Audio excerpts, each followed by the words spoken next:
scramble on the last drive? Yeah, we expected man coverage. They got into a type of like match zone, so they covered up our routes, and I got out to the left, and at that point in the game, yards were more important than getting out of bounds, and so with the 3 timeouts, I tried to just cut through, and I think it was Justin Watson. I haven't seen the video, but I thought he got a great block. I think it was him, and I was able to get down the field and get out of bounds.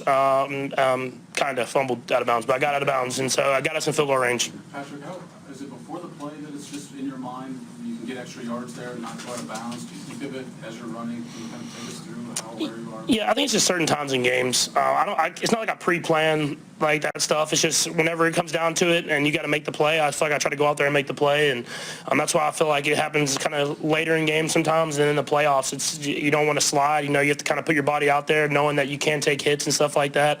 But we've been able to make some big runs and some big moments. Could you have made that scramble a couple weeks ago, considering you were dealing with the ankle?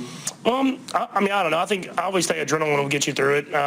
But it is helping a lot when you get a little bit healthier and you can kind of get your body back into it. And a credit to the training staff. They stayed on top of me about being in there as much as possible. And I finally was able to get off that list this last week and kind of get back to just my normal routine. And we went out there and made something happen. What was the mindset of the offense at the onset of the drive?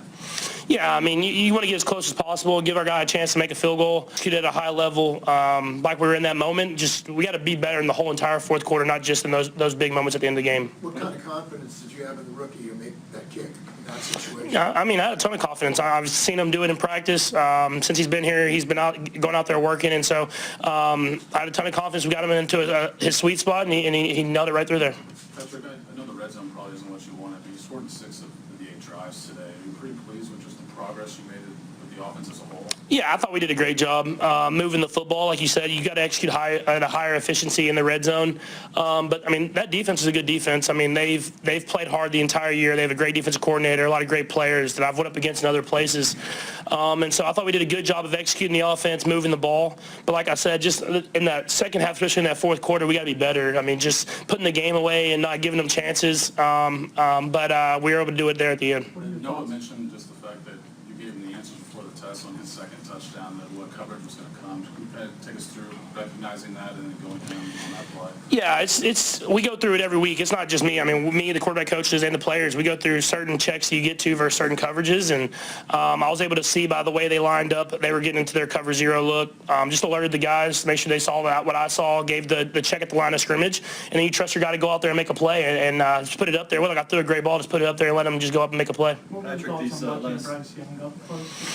Yeah, no, I thought he played his tail off, man. He throws a really good football. It's funny. I think Texas Tech was the first one to offer him when he was in 8th grade, and I was at Texas Tech. So I remember watching his highlight tapes then and knew he was going to be a great player. And obviously, he went to Bama and was the first draft pick. But I think it's been cool to see him bounce back these last few weeks and play some great football because, I know he has it. I've seen it for a long time. And he gave us a scare today, man, because he played his tail off. Threatened by 8th grade, right? I was hoping to be out of there before he got there. So, no, he's been a great player for a long time and won a lot of football games. Patrick, what is it with these close wins you guys? Is that a good thing or bad thing, heading forward? Do you like to have a few blowouts? Yeah, I mean, you always want to have some blowouts. You want to be a little calmer in the fourth quarter. But I've always said it can be a good thing as you get to the playoffs and later in the season. Just knowing that you've been in those moments before and knowing how to kind of attack it, but play by play, not making it too big of a moment. But no, I mean, I would say this more than anybody. I would love to win a game, not by the very last play. Last one, Nate. Patrick, I asked a couple guys in the locker room, you guys have talked so much about, the grind of the season. When that phrase kind of gets mentioned, does it remind you of days like today? Yeah, for sure. I mean, it's all about getting better. I think that's the best thing about playing in the NFL. It's never like the team that's playing the beginning of the season the best is playing the best at the end of the season. It's about just constantly getting better, and it's going to be a grind. And I think we've done a great job of that. Coach Reid does a great job of planning it so that we're playing our best football at the end of the year. And there's a lot to learn from today. There's good, there's bad. We got to just go back, learn from that, and then know that we have a short week against a hungry football team in the Raiders that is coming to our house.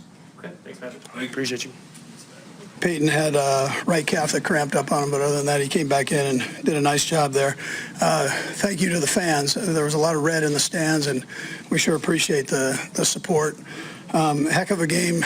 It ended up as a heck of a game there. But there were some good things. There were some good things we could take out of this. Pat had a big day, 24-33 for over 240 yards. So, and then the big scramble at the end. I mean, that was a beautiful thing. Noah had a big day with 66 yards on 4 catches, a couple TDs in there. Third downs were great. Matt Nagy does a great job with those.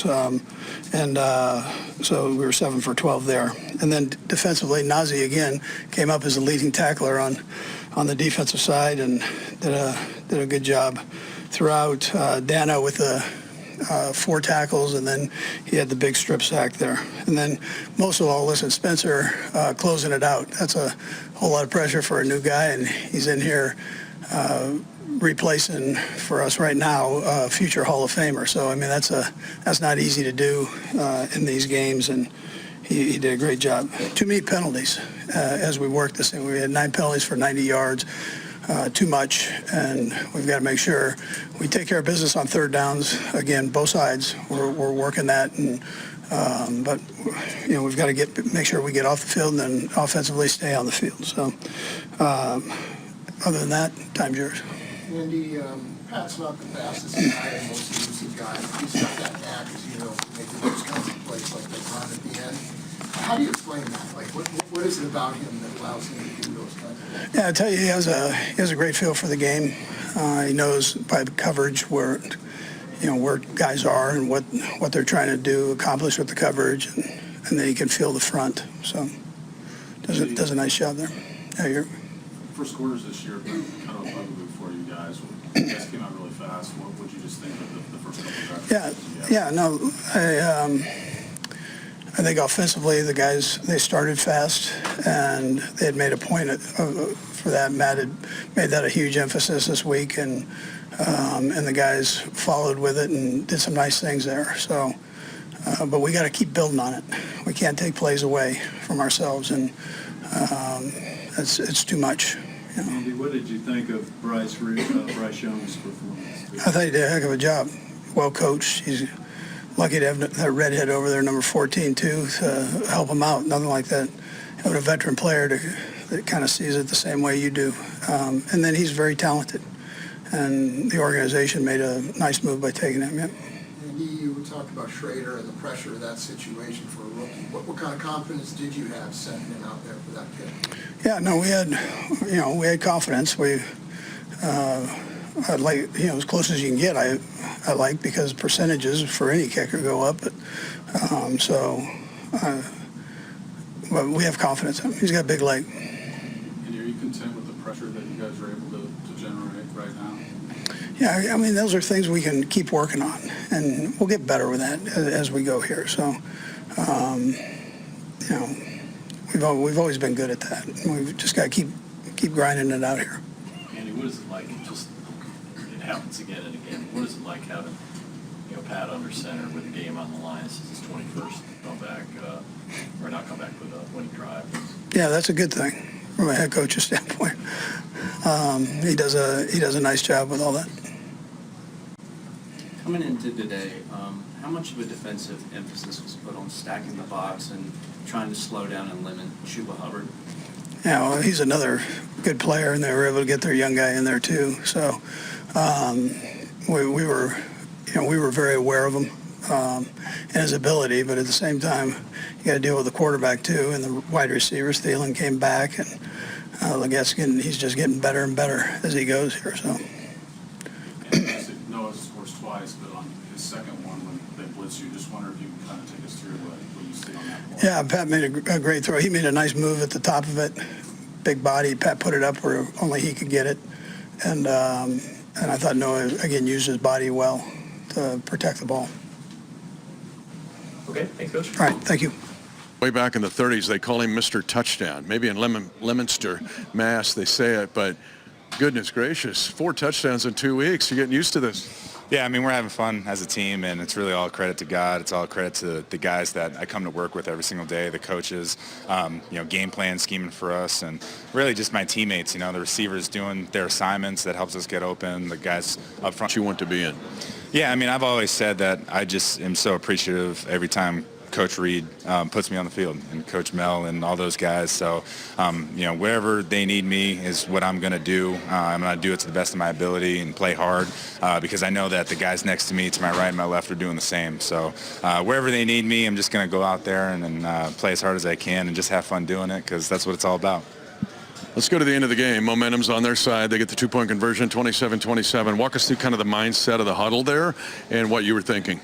Yeah, I mean, we just got to go down and score a touchdown or a field goal. And fortunately, we got in the field goal range. And shout out to Spencer, just phenomenal job coming in here, 2 weeks, a week and a half, and just making the kick when we needed him. And that's just a guy that I've seen that's just come to work, put his head down. He's a humble dude, and he does, he's been doing great things for us so far. So just fortunate enough to have a guy with confidence like that. I think the guy's mindset was just to grind it out. We always go back to training camp and long drive drill. And it was a long game, a tough game against a great Carolina Panthers team, and fortunately we were able to come out on top there at the end.